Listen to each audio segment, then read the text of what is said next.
Hey!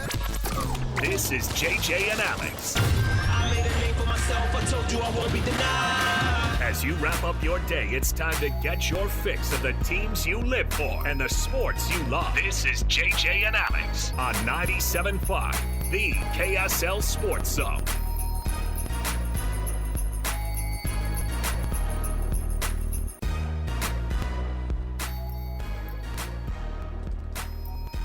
Welcome on in. Happy Tuesday to you. A very happy Tuesday to you. A very busy Tuesday. Perfect time for us to only have to go 1 hour with you. Did I mention that this is the radio home of the Utah Jazz? It's a good day to be that, too. Lots going on. JJ, what's going on, brother? Everybody's got a little spring in their step today. Oh, I'm juiced, man. I'm juiced. Get a hat if you're trick. a Jazz fan, you're juiced today. You got a hat trick from Schmaltzy last night? Oh, well, if you're a Mammoth fan, it was a great night last night. Look, I know it was the Vancouver Canucks. They're the worst team in the league. But you were supposed to do that. You were supposed to do it. Yeah. Then you wake up today, and I had to check. I had to triple check everything. I had to look and see. You know when you watch one of those videos now, and you're pretty sure it's AI, you try to like kind of tell with the voice, and I'm like, is this Shams, but it's like the fake Shams? You know what I'm talking about? Like AI when Shams? AI Shams gets on there and goes, Shyams. Shyams. Yeah. ESPM. Yeah, right? Exactly. And you're like, what? I get you. When I looked at it and had to do like I had to start looking around, but the Jazz have made a move. They've made the move. In fact, this is going to be the one I think that a lot of people are big on. If whether or not this thing pans out, Jaren Jackson Jr. is going to be in a Utah Jazz uniform, and there's nothing you can do about it. I'm telling you right now, this is a huge day for Jazz fans, big day for this organization across the street. And, well, I tell you, just from a morale standpoint, if you're in that Utah Jazz organization, I bet those players are buzzing over there in that locker room. This is big news. So we're going to kick the show off officially, as we always do here. So we're going to get on the horn. We're going to get you some expert breakdown here from the coach, Tim LaComb, going to join us in just a moment here. But let's kick everything off officially here with The Cut. You know what's coming. Your daily deep dive into everything Utah Jazz. It's time. All season long and even in the off season. It's Jazz Daily with JJ and Alex on your exclusive home of Utah Jazz basketball. 97.5, the KSL Sports Zone. All right, everybody, welcome back. Yes. You know what that music means, and it has a little bit more of a flair to it today, doesn't it? Just sounds a little bit more crisp. Sounds good. Joining us on the program right now for Jazz Daily, he is the coach, Tim LaComb. You can hear him, of course, pre, half, and post on your radio dial right here, the radio home of the Utah Jazz. Coach, thanks for being with us, man. What a big day for this organization. What a big day for this locker room. Your thoughts as you first saw this one, that the Utah Jazz were going to acquire Triple J from the Memphis Grizzlies.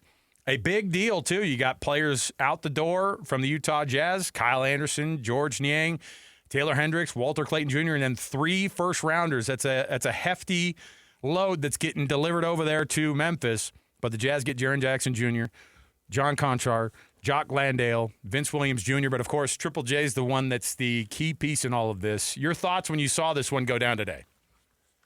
Well, good to be with you guys. Actually was working, and actually had a coworker run around the corner and say, "We got a Shams bomb," and handed me his phone, and I looked at it, and I was, the first thing I thought, Jaren Jackson is a guy that, as teams come through, I make a little list of guys I covet and would be great here in Utah. And he was a guy on my list, no question. I think when you just look at it at face value, you're adding a 2-time All-Star, Defensive Player of the Year, a guy that is on 5 attempts per night from 3, shooting 36%. Wow. His rebounding is low. It's always kind of been low. I'm hoping maybe Will can get to him like he got to Colin on tempo. and that maybe some improvement can be had there. But at face value, I mean, the other piece that's crazy, guys, is you look at, what could be the possible lineup of a Keontae George, Ace Bailey, Lowry, Markkanen, then, of course, Jaren Jackson Jr. Wow. And a healthy Walker Kessler. which would be one of the biggest teams in the NBA immediately. It would have, a guy that was voted Defensive Player of the Year. He's blocking 3 shots a game back then. He's blocking about 1.6 now. But that alongside what I think is probably one of the up-and-coming dominant rim protectors, if Walker and the Jazz find common ground, you look at a team that's really big, but you also look at a team that's very long. You put wingspans up against, I think the Spurs probably would be a team that is a little bit longer than the Jazz, but that's what you're looking for in this. You're looking for height, length, but then versatility. And this move allows Lowry to go to the 3, and he is an absolute cheat code at 3. I love it. Trying to put smaller guys on him, takes them right down into the post. His ability to drive the basketball on bigger guys. So it's pretty exciting to think about. So all that said, I trust that you believe that Lowry and JJJ and Walker Kessler fit well together? Oh, absolutely. And I'll tell you why. I think the one thing the Jazz and Walker, starting this year, all of a sudden became J.J. Redick from 3. Right. He was bombing them and he was making them. And one of the things, and you guys watched the game, the thing that everybody's seeking in the NBA is space. And, the one thing that all 5 of those guys can do is shoot the basketball from the perimeter, with Walker being kind of new to that club. But, man, the space that buys you, you can't say Lowry's got a small guy on him. You can't really send another guy because the Jazz have shown this year how they move the basketball. So, yes, in a long-winded answer, I think they fit well. Again, like I mentioned, you have the up-and-coming young premier rim protector in the NBA and Walker Kessler, and you've got a guy who, from the weak side, is deadly. And then you've also got his ability to fight and be physical. And the West is really physical, so I think it matches up with a lot of things that are going on currently in the landscape. I didn't think much of it last night. JJ, you and I were sitting in the studio here, and the Timberwolves and Grizzlies game came on because it was the early game. Like the Jazz are going to have an East Coast tip off tonight. So during the middle of the middle of our show, we're starting to watch the beginning of this thing, and then he has a 30-point night. They beat the Timberwolves, and I was like, oh, it's a nice night. I didn't think for 1 second to myself, man, that guy would be awesome on this Jazz team, because you just don't think that you can have nice things when some of the things have gone down like they have over the years. But patience has paid off for this organization. Well, not only patience, but diligence. And I think, if you look at this window, from my understanding around the league, and it's been widely publicized, John Morant's been shopped quite a bit. Mm-hmm. There's a lot of extra stuff that comes with a purchase of Ja. I'll just leave it at that. And so I think it's been tough sledding, perhaps. I do know this window was not discussed. It's very rare you don't hear any rumblings, which tells me this happened pretty quickly. And I do think that, the Jazz, typically teams that are chasing lottery odds aren't supposed to be forking out huge money, multiple first-round picks and prospects. But in this instance, if you look at the timeline, JJJ's 27, Lowry's 27. It fits. You've got young supporting cast that's coming along great. And so I think that, you look at it and people say, well, they used all their cap space. Just do yourself a favor and go look at the next 2 years of free agents and tell me. In fact, let me just read you. Can I read you power forwards that are available this year? Okay. Because I did this because I knew that people would, they can't go out shopping. So LeBron James is on the market. Porzingis, Tobias Harris, John Collins, Draymond Green, Jonathan Kuminga, Harrison Barnes. Should I keep going? Sure. I mean, that's what you've got out there. Yeah. Rui Hachimura, Kelly Olynyk. We love Kelly. Been there, done that. He's in his 13th year.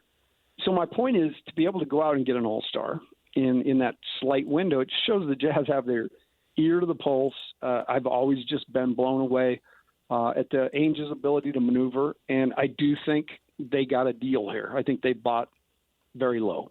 Yeah, it's great. I mean, I'm glad you brought up the point about the cap space, because that was the one concern as you're looking at it. But you're not going to get a better player than Jaren Jackson Jr. with that cap space, so you might as well use it now. And you don't have to wait until the offseason when there's other bidders. So I love that the Jazz acted now. They identified him as somebody they could get, and they're adding an all-star player and a Defensive Player of the Year candidate to this lineup. As you're looking at the trade details, is there any pain point in here for you? You're going to have to give up something to get something. But you're looking at some of the players that are involved, some of the picks. Obviously, we loved Walter Clayton Jr., what we were seeing. We didn't see out the Taylor Hendricks development. And there's a lot of these picks that are going out, especially that Phoenix one that could be pretty good in 2031. What was the painful thing the Jazz are giving up here that you identify as like, oh, man, that's tough to see that go, but obviously it was worth it? Well, the instant thing would be maybe the picks. But, when I started doing this 6 years ago, the Jazz were against the cap with Donovan and Rudy, as their two guys, and everything, the situation itself was telling you that things run its course. At that point in time, the Jazz were actually down 4 picks. So you get a pick every year, first round pick. They traded away. They were down 4 picks, I believe, in the next 10 years. You fast forward today, the Jazz have the roster they do. And they still have all their picks plus 4 more. And so picks, I said this early on, picks are used in the NBA to get deals done. And my understanding is that, they were actually after 4 first-round picks, but, when, they really were keen on Walter, so they were good with that. And so I think the part of it that's exciting to me is that, they've got all these young guys, and say Keontae George resigns or Walker, when he it doesn't go against your, when you resign your own guys to big deals. Yeah. It's you got the Bird situation, and so I do believe when you just look at it, and as I have from the studs to today, we just added like an incredible backyard with a pool. It's pretty exciting. We were talking about Walker a little bit earlier about how, that's going to be that linchpin in all of this and the moving forward of whether or not the Jazz can, make a deal that works for both sides, and Walker wants to make that work as well. What does a move like this do? Because we were talking about how the money is a difficult, thing to consider now that you have a guy who's going to be on the books for quite a few years at a lot of money. Does that make the Walker Kessler possibility of coming back more of an like? Does it make you feel like, okay, this is still going to be able to happen, or does it make it less likely that maybe they come to an agreement there now that the cap space stuff kind of goes away? I would think that with Walker, Walker loves this game. He's competitive as all get out, and when you've got a guy that can play alongside you, like think about this: he's 7'6" wingspan. Mm-hmm. JJJ 7'4", and Lowry's 7 feet. So you are, and then your point guard 6'4" with a 6'6" wingspan, and Ace Bailey's like a freak of nature at 6'8", 7'2" wingspan. So basically, in my opinion, all of this clamoring, the defense is horrible. I think that goes away. Yeah. I think this team instantly becomes like the teeth of this team is the defense because of the things I just talked about: length, size, and ability. But then also on the offensive end, some teams, the way they're constructed, they're going to have a small guy at a position, and the Jazz can just simply play matchup bingo all night long in that situation. So I would think Walker, looking at this from a distance, would see that this window is pretty enticing. And for a big guy who does a lot of the dirty work, to have somebody comes in that's known for doing a lot of dirty work as well, I think that would be a plus, I would think. I got to ask you about Vince Williams Jr., one of those players that, plays a role and could be a player the Jazz get in this deal that could be part of their rotation moving forward. What do you know about Vince Williams Jr.? And it's kind of a throw in there, but that's a name that stuck out to me. It's like, this is a guy that could have a future with the Jazz. Yeah, Vince Williams Jr., kind of known for his toughness, his defense. I like you, anytime a name comes, I don't poo-poo it because, Chris Dunn came across the wire at one point, and he was, for all intents and purposes, out of the league. And we saw what he did here and now what he's doing with the Clippers. So, you're astute to look at that.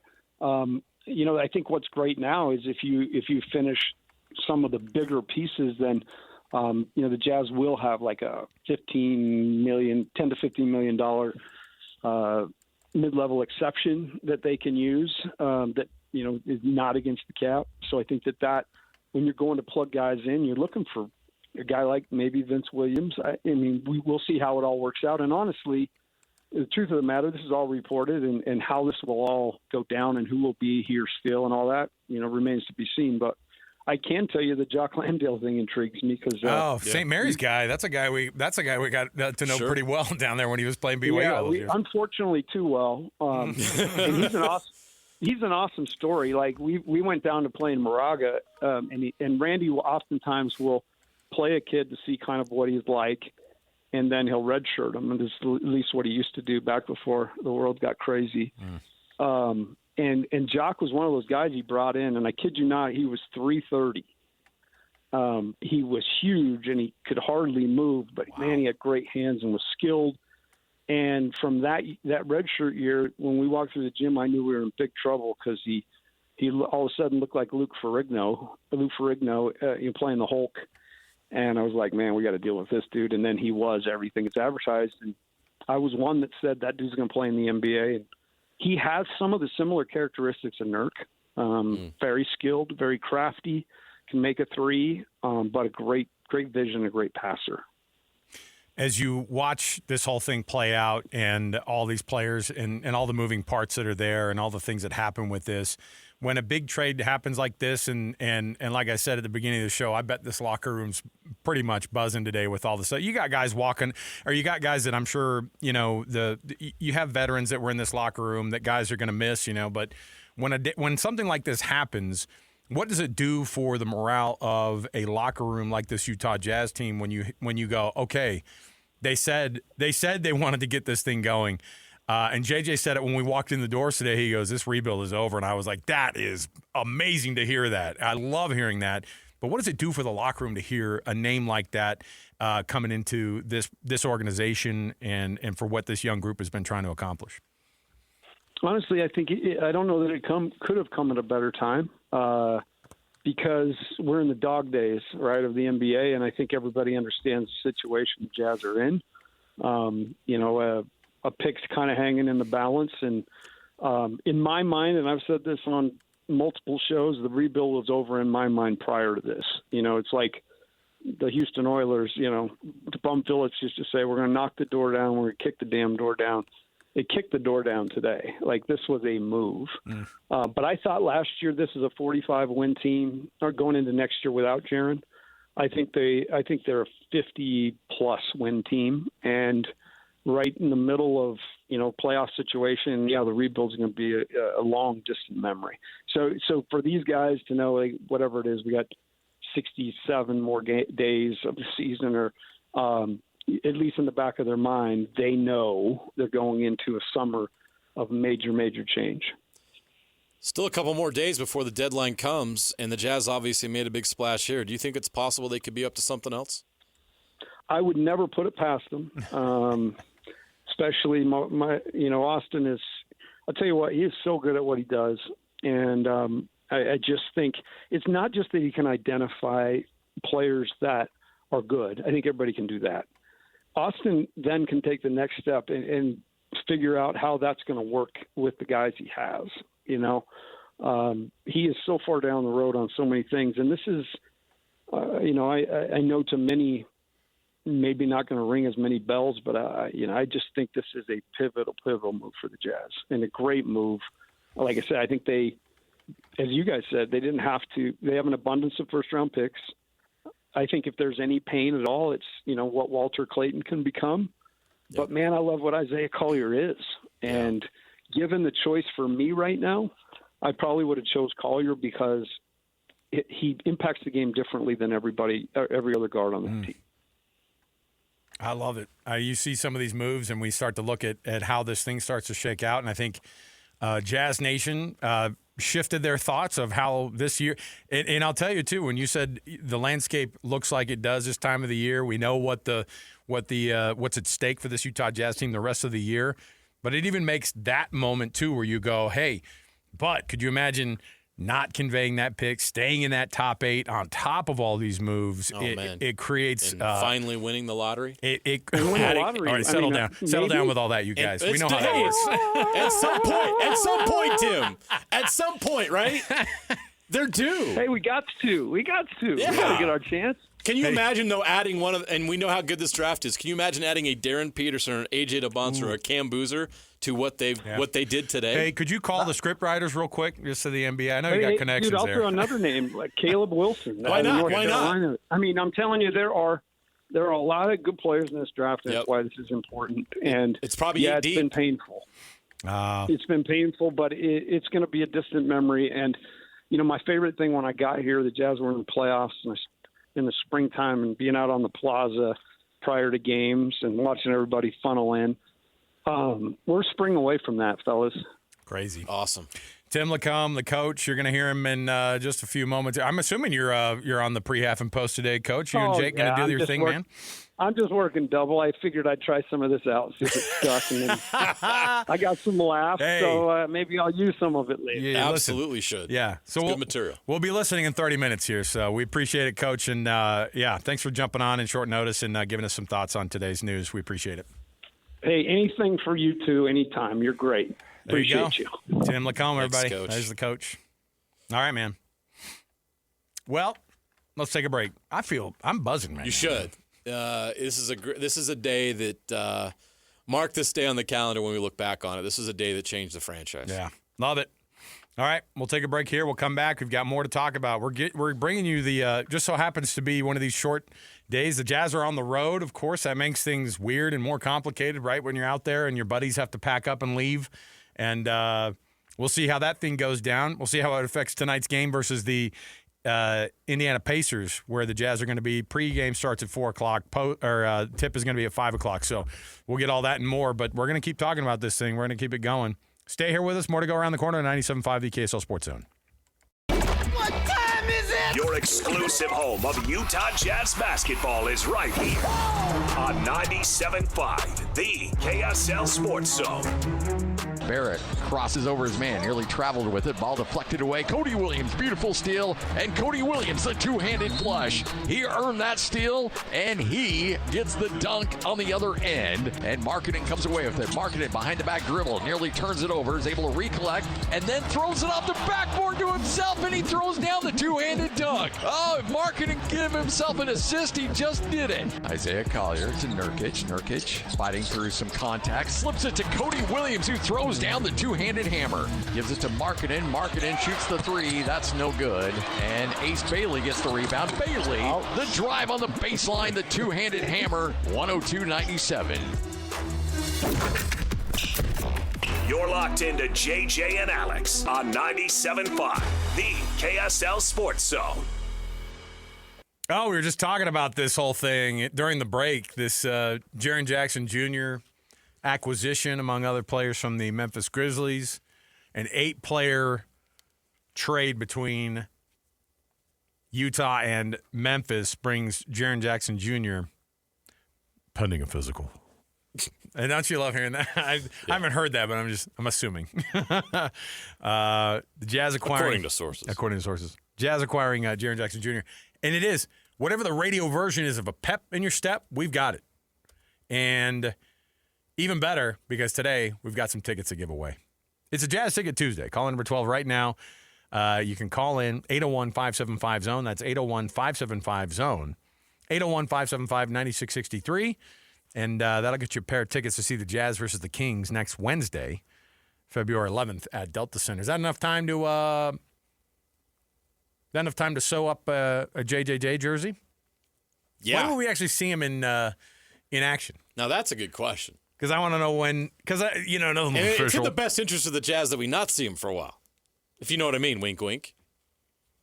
Oh, if you want a Darren Peterson or an A.J. DeBonce or a Cam Boozer or a Caleb Wilson or a Wagler or any number of these prospects to join this core next year, you better not see too much of Jaren Jackson Jr. So you see him on the injury report already says rest. Personal reasons. Hey, it's not easy getting traded. No, you got to let him sit out, let him process his emotions and feelings, Is there a Let him work up to it. Is there an injury report situation that they go, Jaren Jackson Jr. and then parentheses apartment shopping? Yeah. Home shopping. Well, if he needs the time, let him go. Personal reasons. I mean, there's some great real estate in Utah. You got to get it right. Oh, yeah. Hey, look, I mean, guess what would be a great neighborhood for Jock Landale? St. Mary's up there in East Salt Lake. Come on. No, you the go. whole neighborhood already named after the that school area you went well. to. Come on. That makes sense. It's a perfect fit. That's where Joe Ingles lived, up that direction. That's right. So, all right, lots going on, but Jazz Ticket Tuesday. Get those tickets right now. In the meantime, as we break this thing out, we were talking about how, and now we can talk about how Jaren Jackson Jr. being left off of the All-Star roster. The Jazz's own Jaren Jackson Jr. and Larry Markkinen and Keontae George. 3 snubs? Left off of the All-Star list. I'm okay with it. But the reality is that what I want you to go off a little bit more about how when we walked in and you go, the rebuild is over. That felt, and I know Tim said, well, I feel like it's been over for a minute. I know that the team has been trending in the direction of things starting to feel a lot better this year than they did last year. And that's with an out for the season Walker Kessler. Not just because of this trade, but it felt like, and it all revolves around the fact that if Keontae George wasn't making the strides that he had made already, this trade doesn't feel, it would feel a little bit more empty. When you get a big name like that in, you go, great. Larry Markkinen and Jaren Jackson Jr., I don't know how they're going to get along, but, Walker Kessler's pretty good. The fact that we're able to throw in Keontae George as a massive piece of that puzzle helps so much. And that's really what so much of this is made is a trade like this hits harder when your team has come as far as the Jazz have come, and especially Keontae George. To Tim's point that he thinks the rebuild is over, in a sense, I do agree with him because we realized and knew with the emergence of Keontae George this year as a star player and as a star point guard that they had that guy and they had Larry Markkinen, and the promise of Ace Bailey, and then you're going to add that lottery pick this summer, then it's time to move on. You know who your core is, and you could go forward knowing we are going to try to compete to make the playoffs next year. No more of this sandbagging for the lottery stuff. No more, I'm not going to call it tanking, but you know what they're doing, right? So no more of that. So to Tim's point, I agree with that. What the Jazz did today was take a huge leap forward to the point of not only is the rebuild over, this is who we are. We have potentially 3 All-Stars in our starting lineup with young players who have the potential to also become All-Stars, Ace Bailey and whoever they're going to take in this upcoming draft. Right. We're not only going to compete and try to make the playoffs next year, we're going to be a force. Take us seriously now. We have a lineup that you must take seriously. And we're going to compete at a high level moving forward, and you don't have to worry about all this stuff and all this pain. The pain is gone. Now you're going to enjoy the fruits of your labor. This team's going to be really, really good next year as long as they stay healthy. I was thinking about one of the things that Tim said, too, is he said, look, just look across the Rockies here to our east, and you look at Denver, and he's like, look at the Jokic-Jamal Murray combo, and you look at what those guys do, and then you want to figure out how to match up against, one of the teams that's been the best in the West and has the best player in the entire league on their team, and it's like a Jaren Jackson Jr. add to this roster makes for matchups that now become not just manageable, but winnable against the best teams in this very, very hard Western Conference. And you look at what other teams are doing. I mean, look at what the Thunder are, right? And look at that roster. And you think about what a freak Chet Holmgren is. You think about what a freak that, obviously SGA is. You think about what Jalen Williams does for that team. So when you have 3 or 4 guys or maybe a full 5 that you go, I like every one of those dudes, and you're kind of almost there with that Jazz team. And not just kind of. I think that what's interesting, too, is that we started to make the roster in our head of what this could look like next year. And the only kind of – and it's not really even a question mark. It's more about like, hey, now is the time to step up, young buck, because Ace Bailey is that name on the roster where you go, can't wait for his development. And when you add him into that, if it's going to be a Key, Ace Bailey, some version of Jaren Jackson Jr., Lowry, and Walker, Jaren Jackson Jr., Lowry, and Walker are a combined 24 and a half feet or whatever, 21 and a half feet. It's going to be the biggest lineup in the NBA. It's going to be long. Your smallest player on the court, 6'4". And to Tim's point, too, and this is immediately what I thought also when I go, okay, Defensive Player of the Year winner on a guy who could be the Defensive Player of the Year going forward also at some point in Walker Kessler.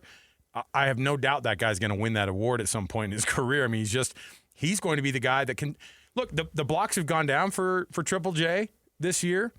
He's never been a phenomenal rebounder. But you know what? A lot of that's going to end up being in the lap of the 7-footer Walker Kessler. That's the luxury of having Walker, and that's why this works.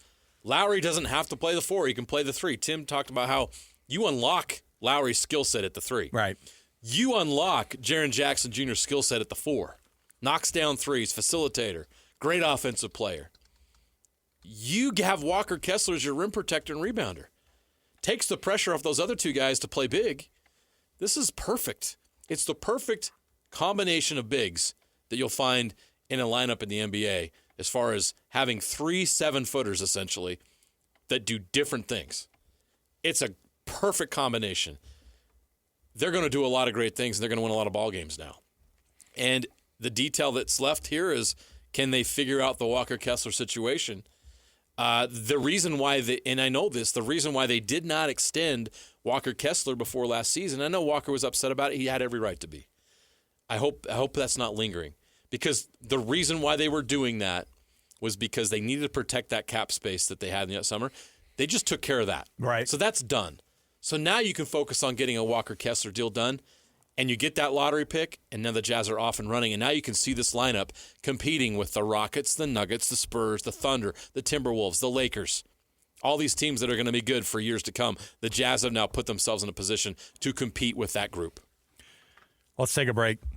Because, man, we're hot right now. Let's get to the other side here. We're going to get you ready around the corner officially. We've got the injury report in front of us of what this is going to look like tonight against Indiana. Pacers Jazz tipping off at 5 o'clock, which means a 4 o'clock pregame. The KSL Sports Zone and Beehive Meals honoring people who impact the youth sports in our communities. Nominate those youth sports volunteers for the Beehive Meals Hero of the Week award. Just go to KSL.com, KSLSports.com/contests, and listen every Thursday, and we're going to hook you up. We're going to read those winners off, and Beehive Meals gives $250 every week to those winners as well. We appreciate them. Beehive Meals, the Hero of the Week program. We'll come back. We'll get you ready for that Utah Jazz and Pacers matchup tonight in Indiana. Stay here, 97.5, the KSL Sports Zone. Accessing. When TV and radio collide. Love it. This is what you get. You're listening to JJ and Alex. Don't touch that dial. On 97.5, the KSL Sports Zone. All right, everybody, welcome back. JJ and Alex here on the program with you. Of course, it's been all NBA music all hour long. We only have an hour today, but it was a perfect time to be able to break down for one full hour this move that the Jazz have made to acquire Grizzlies all-star forward Jaren Jackson Jr., Defensive Player of the Year winner, also a guy who, what's crazy is it's another dude who can hit threes. Yeah. Walker, the pressure's off, man. You don't have to start practicing those again. Everybody spread the floor. Why I know. not? He was coming into his own. He was starting to shoot threes, and we're like, okay. Yeah. But I'm telling you, it's a massive move, and it's made for an awesome day for Jazz fans who are out there. So that's a big one. 2-time All-Star, 2-time block champion, 3-time All-Defensive in the league, and the 2022-23 Defensive Player of the Year. That's what you're getting with him, and he shoots the 3 at a 35% clip. On Wednesday is a Win Ticket Wednesday, of course. We've got tickets for you to win to Brian Regan at the Delta Center coming on February 14th. Get those tickets today at SeatGeek.com, or just listen all day long tomorrow for your chance to win Brian Regan tickets. Also, Scott is going to be out and about on the road at RJ's Exteriors coming up on Thursday from noon to 3. So join him there. The Jazz and the Indiana Pacers firing off against one another in just about an hour. You're going to get pregame here coming up right around the corner here. Key's going to be out.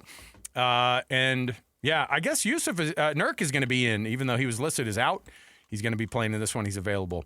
We've got more around the corner, so stay right here with Jazz basketball coming up next, 97.5 the KSL Sports Zone.